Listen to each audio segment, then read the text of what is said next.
I want to go into some of the heresies involving silver and some of the silver heretics, because I want to keep this as a religious connotation, and I want to put it through my types of beliefs too. And one thing I hear this statement, I heard this from Pastor Lindsey Williams, and he said he got this from the elite guy. Don't believe it. Everything written on a piece of paper will become worthless. Basically what he said, basically what I see a lot of end of the worlders say. It may be something, if, let me put it this way, if there's a World War III, there could be a real possibility of this for a while, and a lot of chaos, and things will get sorted out eventually. But all in all, it's a fallacy. It is a fallacy. What will go wrong with a piece of paper is government debt. People that are holding the government paper, that very easily could become worthless. But as far as companies with stocks, you're holding stocks in companies that are good, solid companies that are producing things that people need. A lot of times it's the energy sector and the agricultural sector. You're going to be okay, and they're going to be, it could be a utility company.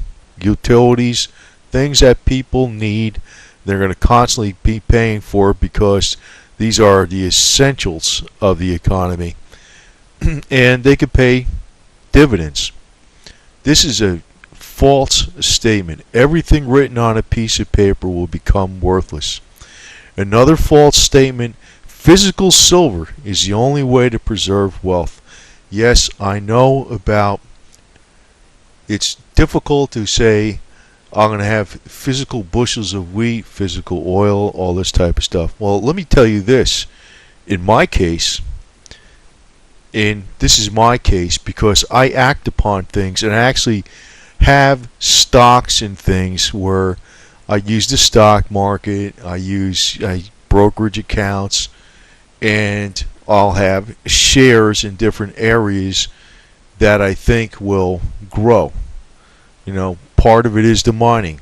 Now, some people will say everything on a brokerage account will go to zero, everything on a piece of paper. Well, I think those kind of people are mainly into snake oil, because you'll normally will see them on the internet, and you'll see them making interviews, and you know what, that's their whole business. I'm doing this as a little side thing because I got annoyed at some of the garbage I'm hearing on the internet, and I think I'm being more accurate for the most part. And when I'm stating something, it's something I am doing, and if I'm wrong about something, well, I put my money that way, and I was wrong, or I was right, one or the other. So I'm being perfectly honest with this. Not necessarily doing it for profit, although there'll be a little bit of money coming out of this or whatever. But this is a fallacy, and I'll put this word fallacy because it has a religious connotation to it. Physical silver is the only way to preserve wealth.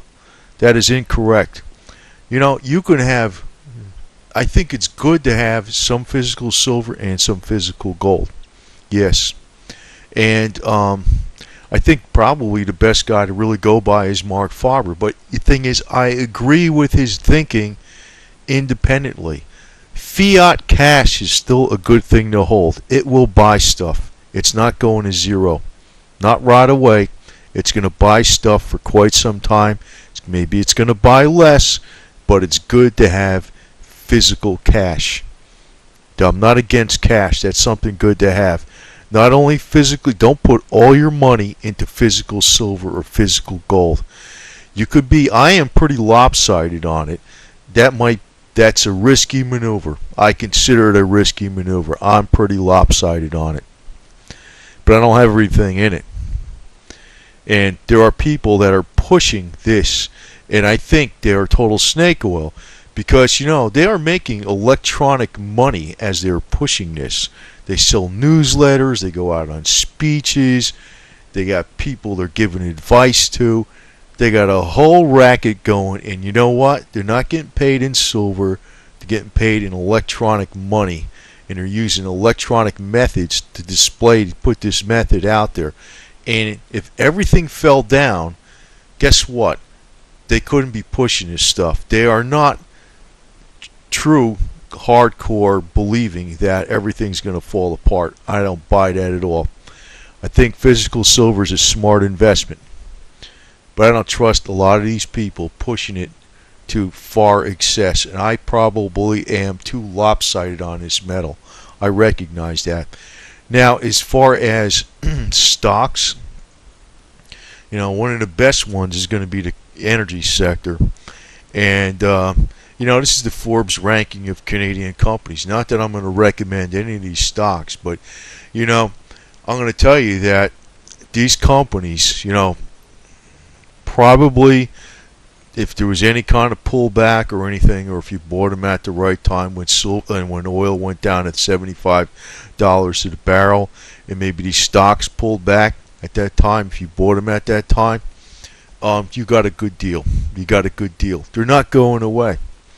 If the oil companies all go out of business, well, civilization just ended. And you can even say something like Archer Daniels Midland, another good company. Well, maybe it's not a good company, but it's a very strong company involved in the agricultural area. Now, as far as physical assets, I could tell you I got more than just physical silver, physical gold, platinum, and palladium. I actually have physical diesel fuel. I went and got a deal. I don't like paying a lot of money. I found a farmer selling a perfectly good 500-gallon tank that stored diesel fuel for $100. That has the electric pump. You pump it just out like gasoline. Cleaned it out, painted it, and took it on my El Camino, and I filled it up with the good stuff, the British Petroleum. When the oil spill was going on, I was actually, filling up my diesel fuel with British Petroleum product, a very quality product, I think. And I put preservatives in it, and I got it cheap. It was a lot cheaper back then than it is now, and it'll last indefinitely with the preservatives. And I have two generators. I have one that's diesel and one that's gasoline. And the diesel one, I don't know why it seems to consume such a small amount, but I ran it for many hours and it's still full. I don't know why. It's not supposed to be that fuel efficient. I also have inverters, batteries, and things like that. But I'm not an end of the worlder, But hey, I think I actually have physical 30-year food for a year and this type of stuff. So I'm not like somebody who just plays the paper game, and I don't play the paper game. I use the paper game to win. My intention is to win more fiat money. Now, I just want to point out something, because I think there's probably some people understood what I was saying and some people misunderstood what I'm saying. Now, the people who misunderstood what I'm saying, I'm going to tell this because I think it's something else, and I think it's very important. You know what's going to rip off the middle class? Physical silver and gold at one point in time. It's going to be too high, and that's when all these snake oil salespeople, and I'll call them that, who are saying physical silver for the people and all this type of stuff, they're going to be telling you it's going to still go up, hold it, it's never going to go down. And guess what? It's going to go down. Because I pointed out that the next currency that's going to come out, precious metals are maybe not going to be the majority of how the currency is backed. It's going to be more over the energy sector than anything, at least in the near term. It may be longer term than that, say energy was free. The next thing the oil companies seem to be getting into, or those type of people, is probably fresh water. Sounds crazy, like there seems to be so much water, but actually that could be a problem at one point in time too, and they'll probably charge a lot of money for that. So maybe if that becomes a very essential commodity sometime in the distant future, the currency might be backed by fresh, water that has the correct properties that people need, not garbage water that's, not good for health or anything like that. But this is what I'm driving at, is that I think there is a big snake oil crowd out there pushing this stuff like it's your only way to preserve wealth, and those people are going to screw the middle class. They are. They're going to have the middle class holding this stuff just the way people did in the real estate market. Go buy 6 houses, you can't lose. Go buy condos, you can't lose. Sell, sell, sell. You know, and then they're going to walk away from it with a bundle of money. And guess who's going to be holding the bag? The middle class. Now, I'm not saying right now to sell physical silver, but beware, it's going to go into a bubble. And number 2, it's not the only way to preserve wealth. Even fiat cash is still something good to hold in times of emergency. And equities are also something good to hold in good solid companies that produce things that people need, especially in the agricultural area and the energy sector. So that's what I'm driving at. And actually, I do, even me personally, I'll have, and I don't even think about this garbage because I did it a while ago. I'll have physical energy sources, physical food, and all this other garbage. So, but the way I look at it, if there's a hurricane in Florida and the stores are closed and the lights are off because the power lines are down, I could just start up a generator and I could plug it into the well and have water, and I can have electricity and communications, and everybody else won't in the case of a hurricane or something worse.